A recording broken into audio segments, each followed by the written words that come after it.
उपस्थित सर्व भाविक आणि सज्जन, सर्व आलेले भाविक आणि सेवेकरी यांना आजच्या अष्टमी आणि गुरुवारच्या शुभेच्छा। आज श्रावण शुद्ध अष्टमी तथा दुर्गाष्टमी आणि आज आपण बहुविध उपक्रम हाती घेतल्यापैकी रानभाज्या प्रदर्शन सोहळा मातोश्री समोर पर्यटनाच्या ठिकाणी आयोजित केलेला आहे।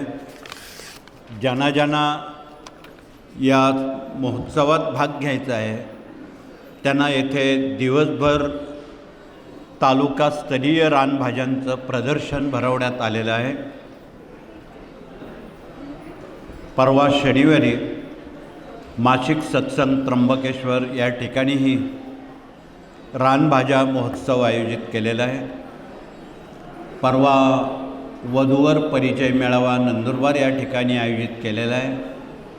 30 ऑगस्टला नालासोपारा तथा पालघर जिल्ह्यामध्ये मोठ्या प्रमाणात हा सोहळा आयोजित केलेला आहे। ही सर्व माहिती देण्याचं प्रयोजन आपणाला असं, या कार्याचा जो अंतरंग आहे हा आपणा सर्वांना माहीत असावा। या कार्यातून देशाचं काम, धर्माचं काम, आपल्या वैयक्तिक जीवनात, कौटुंबिक जीवनात येणाऱ्या ज्या अडीअडचणी आहेत, संकटं आहेत, शैक्षणिक जीवनात असणाऱ्या विद्यार्थ्यांच्या बाबत शैक्षणिक क्षेत्रात मिळवता येणारं यश, या साऱ्या बाबींचा यात समावेश आहे। म्हणून आज या कार्याच्या अंतरंगाला सामोरं जाताना आज आपल्यामध्ये मूल्य शिक्षण, गर्भसंस्कार आणि शिशुसंस्कार या विभागात काम करणारे गुरुजन प्रतिनिधी आलेले आहेत आणि या गुरुजनांमधून आपणाला या देशाची पुढील पिढी, आदर्श नागरिक, निर्व्यसनी पिढी, आई वडिलांचा मानसन्मान करणारी पिढी निर्माण केली तरच तुमचा वृद्धकाळ सुखात जाईल। अन्यथा नेपाळमध्ये जे घडलं ते घडायला या देशात आता वेळ आलेली आहे किंवा ती उंबरठ्यावर आहे। तरुण पिढी जर व्यसनाधीन झाली आणि स्वैराचारी झाली, या देशाचं भवितव्य धोक्यात आहे। हे कुठल्याही ज्योतिषांनी सांगण्याचं प्रयोजन नाही।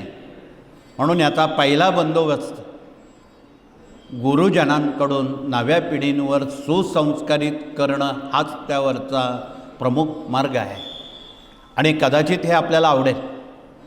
म्हणून आपण प्रति आठवड्याला काही वेळ मुलांसाठी, विद्यार्थ्यांसाठी आपण जर दिला आणि त्यांना योग्य ते संस्कार केले तरच संस्कृती टिकेन। मराठीत म्हण आहे, संस्कार केले तर संस्कृती टिकेन, संस्कृती टिकली तर धर्म टिकेन आणि धर्म टिकला तरच देश टिकेल। म्हणून देशाला आणि धर्माला टिकवायचं असेल तर पुढील पिढी खूप महत्त्वाची आहे। कोवळ्या मनांवर चांगले संस्कार केले तरच हे शक्य आहे। अन्यथा उद्या मुलं शाळेतही बंदूक घेऊन किंवा पिस्तूल घेऊन जातील अमेरिकेसारखं। हा खूप मोठा शहाणपणा आहे, अशातला भाग नाही, परंतु ही काळाची पावलं ओळखून आपण नव्या पिढ्यांवर चांगले संस्कार करणं काळाची गरज आहे।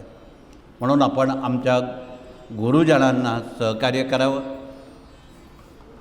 सेवानिवृत्त आणि सेवेत असणाऱ्या गुरुजनांनी आठवड्यात प्रत्येक शाळांना भेटी द्याव्यात।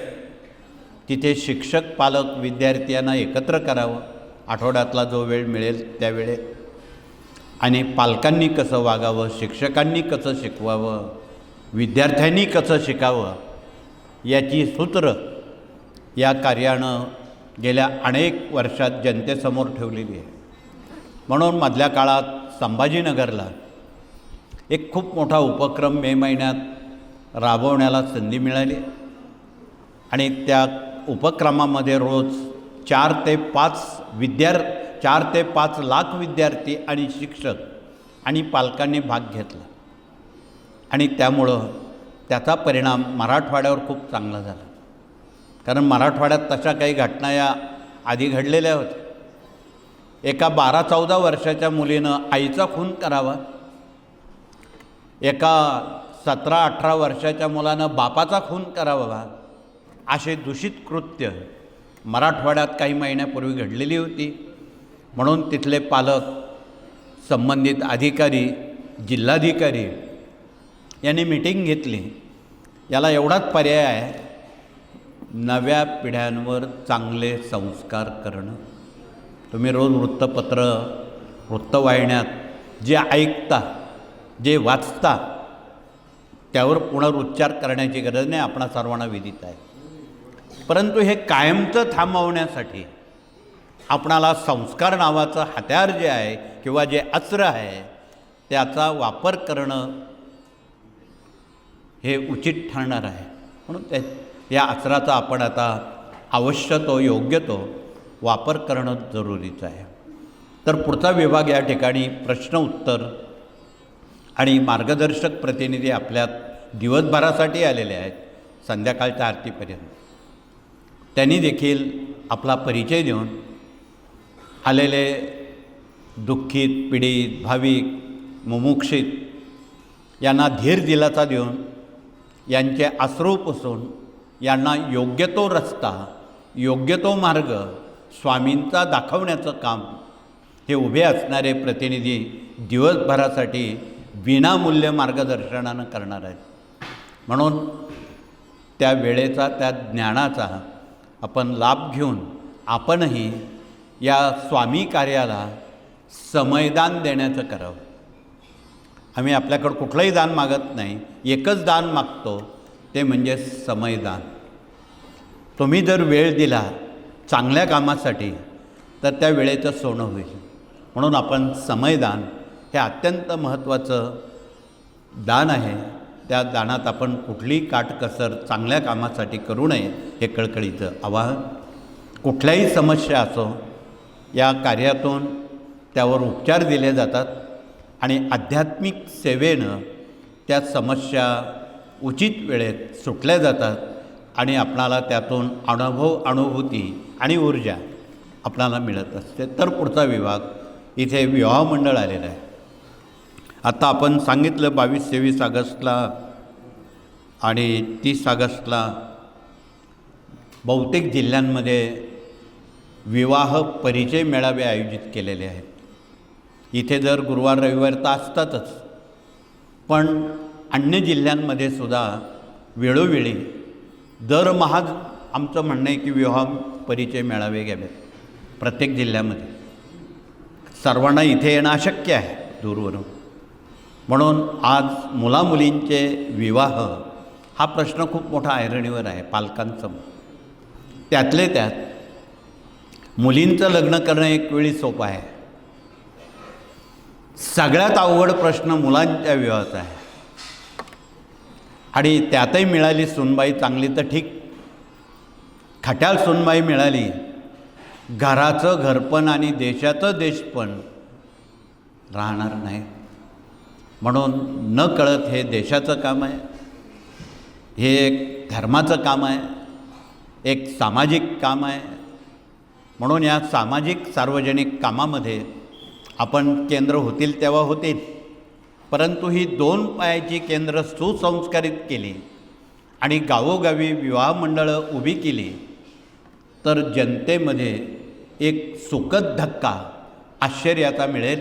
म्हणून पोक्त असणाऱ्या भगिनी असतील, पुरुष प्रतिनिधी असतील, यांना कळकळीचं सांगणं आहे, मी आठवड्यातला काही वेळ, काही तास विवाह मंडळासाठी द्या आणि तुमच्या गावात ओपन ठिकाणी किंवा सार्वजनिक ठिकाणी किंवा एखाद्या मंदिराच्या हॉलमध्ये विवाह मंडळं भरवा की जिथे सर्वांना येता येईल असं ठिकाण निवडा आणि त्या ठिकाणी वधूवर परिचय मेळावे भरवा. अट एक असेल, हुंडा मागू नका, सोनं नाणं मागू नका, रुसवे फुगवे मान सन्मान याला कायमची तिलांजली द्या. किती काम सोपं होईल. आणि साखरपुड्यासारख्या उपक्रमातून मुलामुलींची लग्न लावा. हे जर आपण चांगले विचार जनमानसामध्ये पोचवले तर बऱ्याचशा अडचणी हलक्या होतील. आपल्याला एक चांगला मार्ग दिसेल आणि डोक्यावर असणारं कर्जाचं ओझं आहे त्याला दिलासा मिळेल. लग्न म्हटलं म्हणजे सावकार, बँका, कर्ज या सगळ्या गोष्टी ओघानं येतात. त्या थांबवण्यासाठी या अटी या कार्यानं गेल्या 40-50 वर्षात या विभागाला लागू केलेल्या आहेत. तरच वैयक्तिक, कौटुंबिक, सामाजिक स्वास्थ्य आपणाला मिळणार आहे. आणि होणाऱ्या ज्या आत्महत्या आहे त्याला आळा बसेल. आत्महत्या करण्याला यातली बरीच कारणं आहेत. डोक्यावर खूप कर्ज झालं की माणसं पुढचं टोक उचलतात हे आम्हाला माहीत आहे. म्हणून आपणाला निवेदन आहे आणि या कार्यातून गेल्या 80 वर्षात आज तागायत स्वामींच्या कृपेनं जेवढी विवाह झाली एकही घटस्फोट फारकती झालेल्या नाहीत. म्हणून आपणाला आपलं जीवित सुखी पुढील पिढ्यांचं करायचं असेल तर आपण अत्यंत निर्णयानं आपण हा निर्णय घ्यावा. आपण आपुलकीनं माणुसकी शास्त्र वापरून सामाजिक सौख्य राखून विवाह मंडळात काम करावं हे कळकळीचं आवाहन. तर पुढचा विभाग इथे कृषी प्रतिनिधी आलेले आहेत. त्यांनी कृषी गीतेवर मार्गदर्शन दिवसभरासाठी शेतकऱ्यांच्या बांधावर जाऊन निराश झालेला बळीराजा त्याला धीर दिलासा देण्याचं काम, माती परीक्षण, पाणी परीक्षण, बीज परीक्षण, अनेक अडचणी आहेत. पाऊल टाकलं की अडचणी आहेत. या साऱ्या अडचणी दूर करणं किंवा त्यावर मार्गदर्शन करणं हे काम या विभागातले आमचे सर्व शेतकरी प्रतिनिधी अन्य शेतकऱ्यांना समजून सांगतात. आणि पडोशी भागात असणारे जे काही सेंद्रिय दैवत आहेत त्यांचा मान सन्मान प्रति अमावस्येला कसा करावा, त्या दैवतांचं महत्त्व काय आहे तेही सांगतात. म्हणून त्या पद्धतीनं जर आपण शेतीशास्त्र समजून घेतलं तर पुढील पिढ्यांना शेतीवर काही प्रयोग करता येतील, काही उद्योग व्यवसाय करता येतील. आत्ता या मिनिटाला शेतीवर 55 उद्योग कृषी विभागातून आपणापर्यंत पोचवलेले आहेत. शेतकऱ्यांनी नोकरी न करता व्यवसाय करावा अशी भूमिका ठाम आहे. आणि म्हणून त्यासाठी शेतीत पिकवलेल्या मालावर प्रक्रिया करून ती जर आपण उद्योग व्यवसायापर्यंत पोचवली तर शेतकऱ्यांना 2 पैसे त्यात मिळू शकतात. निराश होण्याचं, आत्महत्या करण्याचं प्रयोजन राहणार नाही. म्हणून या सोप्या धोपट वाटा या विभागानं शेतकरी बंधूंपर्यंत, बळीराजापर्यंत पोचवलेल्या आहेत. आणि गेल्या अनेक शतकामध्ये, दशकामध्ये कृषी मेळावे या कार्यानं भारतासह राज्याच्या 36 जिल्ह्यात कृषी मेळावे घेतलेले आहेत आणि यापुढेही घेणार आहेत. म्हणून त्या दृष्टीनं या सर्व बाजू कृषीसाठी या कार्यानं एक फार मोठं झुकतं माप शेतकऱ्यांपर्यंत पोचवण्याची हमी घेतलेली आहे. तर पुढचा विभाग इथे डॉक्टर लोक आरोग्य विभागाची सेवा देण्यासाठी आलेले आहेत. आणि त्यामध्ये प्रति गुरुवार रविवारी कमीत कमी 100 रुग्ण तरी कॅन्सरचे इथे येतात. फार आशेने येतात आणि त्यांना त्या आशेचं फलित मिळतं. इथे कॅन्सर बरा होण्यासाठी ही जी उपलब्ध दवा आहे ती बिना केमो आहे, बिना शस्त्रक्रिया आहे. आणि कुठली शस्त्रक्रिया किंवा दुखापत न करता त्या औषधांचा जर आपण उपयोग केला तर कॅन्सर 100% 40 दिवसाच्या आत ठणठणीत बरा होऊ शकतो. अशी दवा या ठिकाणी उपलब्ध आहे. त्याचं नाव सप्तरंगी काढा आणि सप्तरंगी वृक्षाचं मूळ आहे.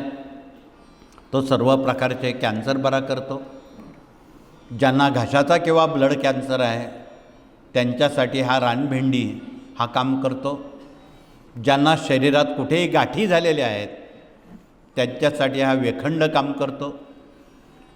आमच्या डॉक्टरांकरवी ह्या विभागातून कॅन्सरचं बारकाईनं आपण समीक्षण परीक्षण करून या दव्याची माहिती रुग्णांपर्यंत पोचवावी आणि बिना शस्त्रक्रिया बिना केमो हा दवा आपणाला त्या रुग्णापर्यंत पोचवता येईल.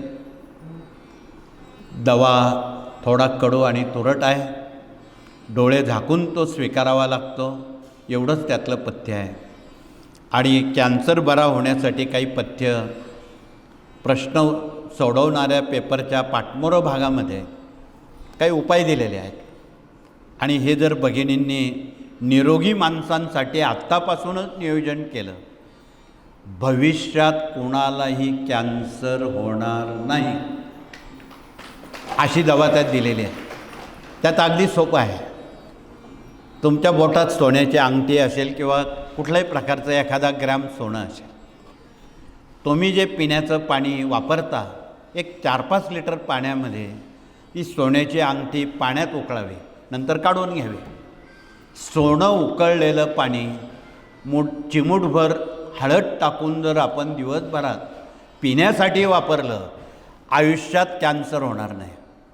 तुम्ही वापरून बघा, करून बघा, ते नुकसान काही नाही, आहे तो फायदा. म्हणून असे सोपे सोपे उपाय या कार्यानं सुचवलेले आहेत. आणि ते निरोगी जीवन यशस्वी होण्यासाठी हळद, सोनं, पूर्वी याचं भस्म तयार करायचे, सुवर्ण भस्म त्याला म्हणायचे. आता ते सत्यता त्यात राहिली नाही. आणि ते सुवर्ण भस्म वयाच्या शतकापर्यंत, 100रीपर्यंत ते जीवन निरोगी काटक राहायचं. म्हणून पूर्वीची जुनी माणसं 90 वर्षापर्यंत काटक, निरोगी हे सगळे अजूनही तुम्हाला दिसतात. म्हणून आपण काटक आणि निरोगी राहण्यासाठी आजच्या जगतामध्ये सगळं भेळयुक्त आणि हायब्रिड अन्न आलेलं आहे, फास्ट फूड आलेलं आहे. हे सगळं आजाराचं माहेरघर झालेलं आहे. म्हणून आपण काही सरकारमध्ये काम करणारे अन्न औषध हा जो विभाग आहे याला सहकार्य करावं. आज भेसळयुक्त अन्न आपण रोज ठिकठिकाणी बघतो, गावोगावी बघतो. त्या आजाराचं निमंत्रण आहे. म्हणून भेसळयुक्त अन्न आपणाला शास्त्रीयदृष्ट्या हानिकारक आहे हे आपणा सर्वांना माहीत आहे. म्हणून हे फास्टफूड टाळण्यासाठी आणि हे 5 पांढरे पदार्थ जर आपण आरोग्याला हानिकारक टाळले तर आपणाला डॉक्टरकडे जाण्याची वेळ येणार नाही. त्यात पांढऱ्या पदार्थांपैकी पहिलं एक ताटाचं मीठ आहे. जे द्वारकेला ताटांची खूप मोठी युनिट आहे. रोज हजारो मालगाड्या देशात ते मीठ पोचवतात. कापरासारखं पांढरं शुद्ध आहे, दिसायला खूप चांगलं आहे, पण खाताना वापरताना ते विष आहे. त्यात 16 प्रकारचे केमिकल वापरलेले आहेत. आज तुम्ही बघा समाजामध्ये लहान लहान मुलांच्या किडनी फेल झालेल्या आहेत, लहान लहान मुलांना हृदयविकार सुरू झालेले आहेत, लहान लहान मुलांचे मेंदू खराब झालेले आहेत. हे 16 प्रकारचं विष कारणीभूत आहे. म्हणून तुम्ही म्हणाल मग मीठ कोणतं वापरायचं? महात्मा गांधींनी सत्याग्रह करून जे भारताला मीठ दिलं ते मीठ आपण साधं सोपं मीठ वापरा. पूर्वी काळपट रंगाचं खड्याचं मीठ यायचं, अथवा खाणीतलं मीठ जे आहे, राजस्थानमध्ये खूप खाणी आहेत, जमिनीत खूप मीठ आहे, ते वापरलेलं तर अतिउत्तम. आयुर्वेदिक मीठ वापरलेलं अतिउत्तम, शेंदव मीठ वापरलेलं अतिउत्तम. परंतु हे पांढरं मीठ खाण्यास अयोग्य आहे. हे जनतेला आणि भगिनींना कृपया सहानुभूतीपूर्वक आपण सांगा. आजाराला निमंत्रण देऊ नका, हे कळकळीचं आव्हान आहे. पुढचे पांढरे पदार्थ साखर आहे. महाराष्ट्रात पिकवली जाणारी साखर आहे, ही नावाला साखर आहे. आणि त्या साखरेनं गेल्या 50-60 वर्षात महाराष्ट्रात असं एकही घर नाही की तिथे डायबिटीस पोचवलेलं नाही. हे तुम्हाला माहीत आहे. ती साखर पांढरी होण्यासाठी सल्फर, ॲसिड, गंधक हे विषारी पदार्थ टाकल्याशिवाय ती पांढरी होत नाही आणि हे सगळ्यांना माहीत आहे. परंतु आसपासची जी राज्य आहेत ते खांडसरी बनवतात, ते विषारी केमिकल वापरत नाही. मिळाली तर ती साखर आपण वापरा, ती डायबिटिक्सपर्यंत नेत नाही. म्हणून हे धोके जे आहेत हे पांढऱ्या पदार्थापासून होणारे ते आपण टाळावेत. पुढचा पांढरा पदार्थ साबुदाणा आहे. चेन्नईला घराघरात फॅक्टऱ्या आहेत. ज्यावेळी तो साबुदाणा सुकवला जातो आणि बनवला जातो त्यावेळी मोठे मोठे विजेचे दिवे लावले जातात, हॅलोजन लावले जातात आणि ते सारे लाईटचे कडे त्यावर भ्रमण करता करता त्या साबुदाण्यात घसरले जातात. तुम्ही ते बघितलं तर तुम्ही ते साबुदाणा वापरणार नाही. अशी विचित्र अवस्था साबुदाणा बनवण्याची प्रक्रियेत आहे. तिसरा पांढरा पदार्थ मैदा, बेकरी आहे. तो खाल्ल्यानंतर मैद्याचा स्लॅब पचनावर पडतो आणि अपचनाचे आजार सुरू होतात. पाचवा पदार्थ भेसळयुक्त दूध आहे. आज शुद्ध दूध राहिलेलं नाही. म्हणून दूध जर आपल्याला शक्यतो टाळता आलं, याचा इथे दूध विक्रेत्यांना थोडासा वेगळा विचार करावा लागेल. शुद्ध दूध तुम्ही विक्रीला निश्चितपणे ठेवावं, त्यात फसवणूक करू नये, हा त्यातला भाग आहे. परंतु ब्रिटिश लोक हुशार होते. त्यांनी या देशावर 200 वर्ष राज्य करताना त्यांनी आजही इंग्लंडमध्ये ते ब्लॅक टी घेतात, ते दुधाचा चहा घेत नाही. इंग्रज या देशावर राज्य करताना ते कधी आजारी पडले नाही ब्लॅक टीमुळं. म्हणून तुम्हाला स्वतःला सवय लावा बिना दुधाचा चहा घेण्याची. अनुभव घेऊन बघा काय होतं ते बघा. आम्ही 2 पाऊल पुढे जाऊन इंग्रजांच्या बासुंदीसारखा चहा प्यायला लागला आणि तो घट्ट चहा पिल्यामुळं काही सेकंदात ते अन्ननलिका चोकअप होते आणि कफाचे त्रास होतात. हे आम्हाला माहीत आहे. म्हणून आपण या सगळ्या अयोग्य बाबी, या 5 पांढऱ्या पदार्थातून जनतेला कोण सांगणारं डॉक्टर नाही. तुम्ही डॉक्टर बना. आम्ही आमच्या भगिनींनी मसाल्याचा डब्याचा अभ्यास करून थोडी डॉक्टरकी करावी. डॉक्टरकी करावी याचा अर्थ मसाल्याच्या डब्यामध्ये डझनभर जे पदार्थ आहेत ती सारी औषधं आहेत, त्याचा वापर करा, त्यावर PhD करा आणि मसाल्याच्या डब्यात काय काय भरलेलं आहे ते तुमच्या शरीरशास्त्राला, आरोग्याला किती उपायकारक आहे त्याचं प्रमाण माहिती करून घ्या. त्यात जिरं आहे. हृदयविकार, हिमोग्लोबिन, रक्त अभिसरण, 3 दिवस जर आपण 1 ग्रॅम जिरं विड्याच्या पानात चावून खाल्लं, हिमोग्लोबिन 15पर्यंत जातं. रुपयाचं गोळी औषध लागत नाही. एवढं सामर्थ्य त्या जिऱ्यात आहे. जे व्यसनाधीन लोक आहेत त्यांच्यासाठी काळा मिरा, गूळ टाकून त्याचा काढा दिला, महिन्याभरात सारी व्यसनं सुटतात. ते मिऱ्याचं कर्तव्य आहे.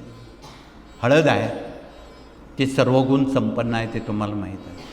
पूर्वी दवाखाने नसताना कोणालाही ठेच लागो, जखम हो, हळद लावल्याबरोबर 3 दिवसात जखम बरी व्हायची. आजही होते. एवढे गुण हळदीत आहेत. अगदी कोणाला कफ, खोकला, सर्दी आली, हळदीचा वापर करायचा. आजही करतात. ज्यांना वजन कमी करायचं आहे त्यांनी चांगली दालचिनी मधात घासून प्राशन केली, गरम पाणी पिण्याचा वापर केला, शरीराला जेवढं वजन लागतं तेवढं करा. अनाठाई वजन कमी करता येतं. ज्यांचं खूप वजन वाढले त्यांना गुडघ्याचे सांध्यांचे विकार होतात, हे तुम्हाला माहीत आहे. म्हणून ही जी डॉक्टरकी आहे ही इथे बसलेल्या आणि घरी असलेल्या आमच्या साऱ्या भगिनींनी हा घरचे घरी आयुर्वेद जो ग्रंथ आहे त्याची जर पानं चाळली, तुमचं आरोग्य तुमच्या हातात राहील आणि औषधं तुमच्याच जवळ आहेत. कुठेही बाहेर जायचं काम नाही. तुझे आहेत तुझं पाशी, परी जागा चुकलाशी. म्हणून आज आपण योग्य ठिकाणी आलात आणि हे ज्ञानाच्या पानपोईची जर आपण प्रवेशद्वारं बघितली आणि ही ग्रंथ संपदा आपण बाळगली, तर आपल्याला निश्चितपणे आपल्या पुढील पिढ्यांसाठी आरोग्य संविधान हे टिकवायला आपणाला निश्चितपणे एक नामी संधी मिळेल. पुढचा विभाग या ठिकाणी वास्तुतज्ञ प्रतिनिधी आलेले आहेत, त्यांनी देखील आपला परिचय द्यावा. वास्तू पण टिकवण्यासाठी इथे वास्तुतज्ञ आलेले आहेत, त्यांनी आपला परिचय द्यावा. आणि ज्यांना डोकं टेकल्याबरोबर एक 6 घंटे तरी झोप येते अशी वास्तू निर्दोष समजावी. झोप न येणाऱ्या ज्या वास्तू आहेत तिथे काहीतरी गडबड आहे. ती काय आहे ते उभे असणारे प्रतिनिधी तुम्हाला दिवसभरासाठी मार्गदर्शन करतील. तर पुढचा विभाग कायदेशीर सल्लागार म्हणून वकील आणि न्यायमूर्ती आलेले आहेत. त्यांनी देखील वैयक्तिक सामुदायिक कानून समजून सांगण्याचं त्यांनी जबाबदारी घेतलेली आहे. बरेच लोक प्रतिमहा कोर्टाच्या वाऱ्या करतात. ती वारी कायमची टाळायची असेल यांचं मार्गदर्शन घ्या. ज्यांना केंद्र निर्मिती संदर्भात कानूनची माहीत नाही त्यांनी आमच्या प्रतिनिधींचं मार्गदर्शन घ्यावं, हे कळकळीचं आव्हान. तर पुढचा विभाग प्रशासकीय कामकाज आणि प्रशिक्षण प्रतिनिधींसवेत अन्य प्रतिनिधी आलेले आहेत.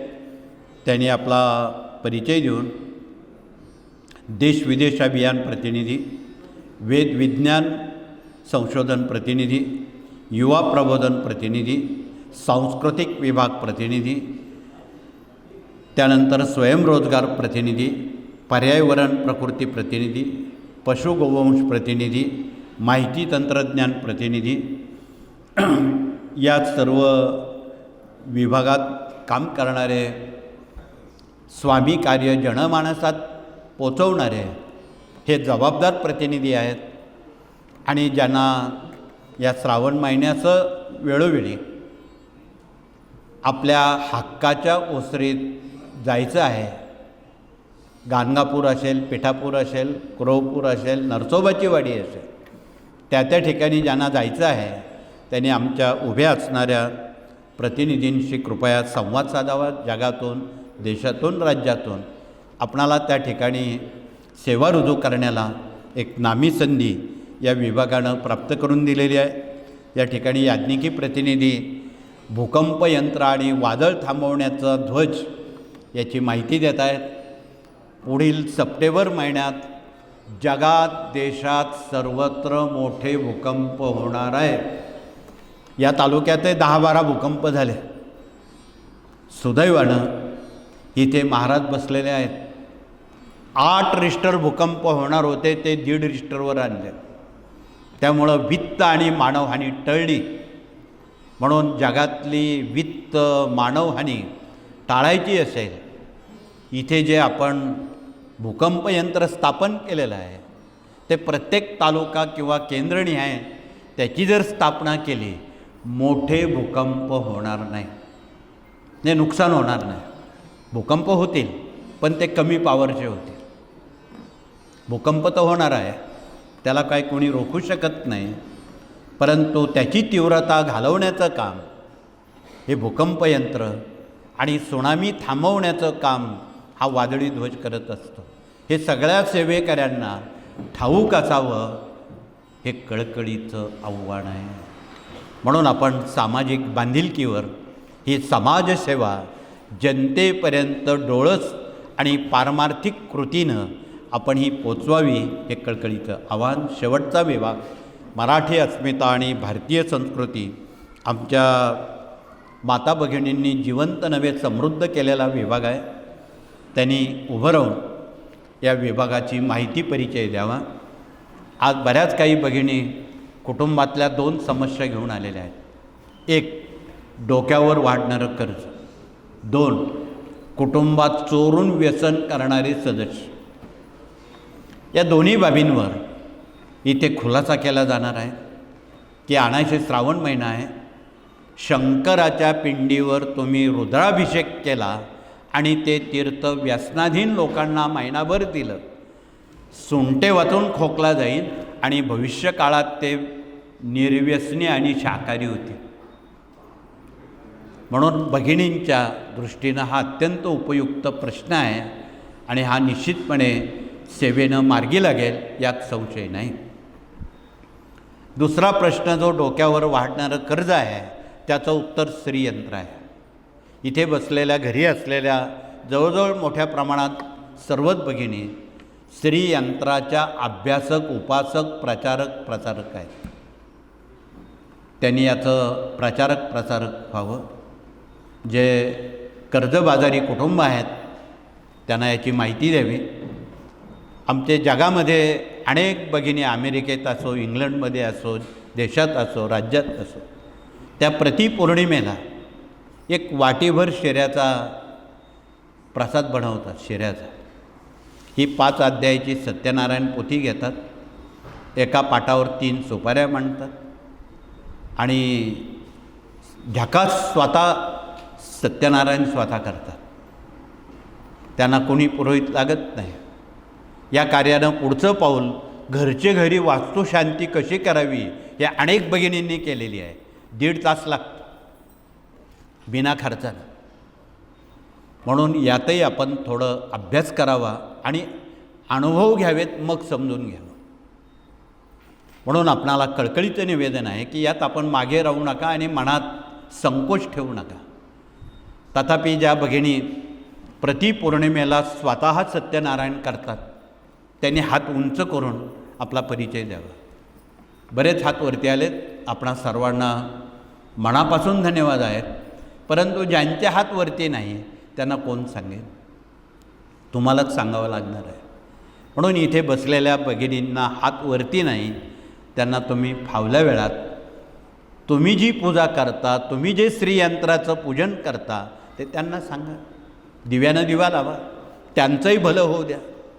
भला करो भला होगा या उक्तीप्रमाणे आपण या कार्याचा अंतरंग जनमानसामध्ये पोचवणारे आपण पोस्टमन आहोत.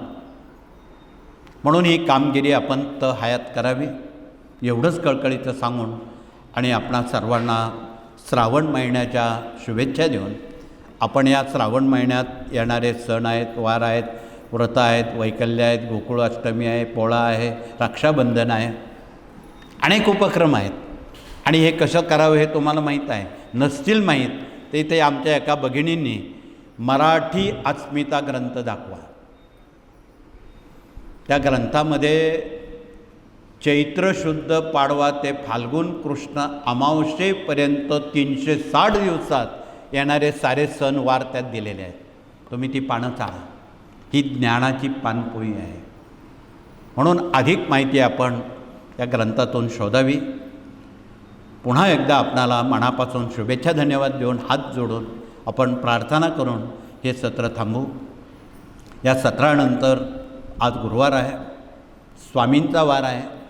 जे भाग्यवंत पुण्यवंत आणि ज्यांना स्वामी कार्यात हे कार्य पुढे नेण्याची आवड हौस आहे त्यांनी ठीक 12 ते 2 या वेळेत स्वामी चरित्र सारामृत पारायण करण्याला ती द्वारं खुली आहेत. सक्ती नाही, इच्छा असेल तर आपण करू शकता.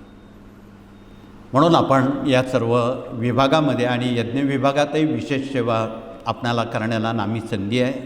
या सेवेचा आपण कृपया लाभ घेऊन देश, धर्म, वैयक्तिक कौटुंबिक जीवन यशस्वी होण्यासाठी आपण हा दिव्यानं दिवा ज्योतीनं ज्योत लावावी, सर्वांचं भलं करावं एवढंच कळकळीचं सांगून आपण हात जोडून प्रार्थना करू आणि हे सत्र या ठिकाणी थांबू. श्री स्वामी समर्थ. प्रार्थनेनंतर प्रथम भगिनी वर्ग औदुंबरासमोरून वळसा घालून दरबारात महाराजांना नमस्कार करतील, पुन्हा आपल्या जागेवर येऊन बसतील. नंबर 2च्या गेटनं पुरुष प्रतिनिधी समाधी मठाला वळसा घालून, औदुंबराला वळसा घालून दरबारात स्वामींना नमस्कार करतील. पुढील उपक्रमात सहभाग घेतील. पुढील मार्गदर्शन आमचे प्रतिनिधी आपणाशी करतील. त्यात आपण दिवसभरासाठी सहभाग घ्यावा एवढंच सांगून आपण प्रार्थना करू आणि हे सत्र थांबू. श्री स्वामी समर्थ.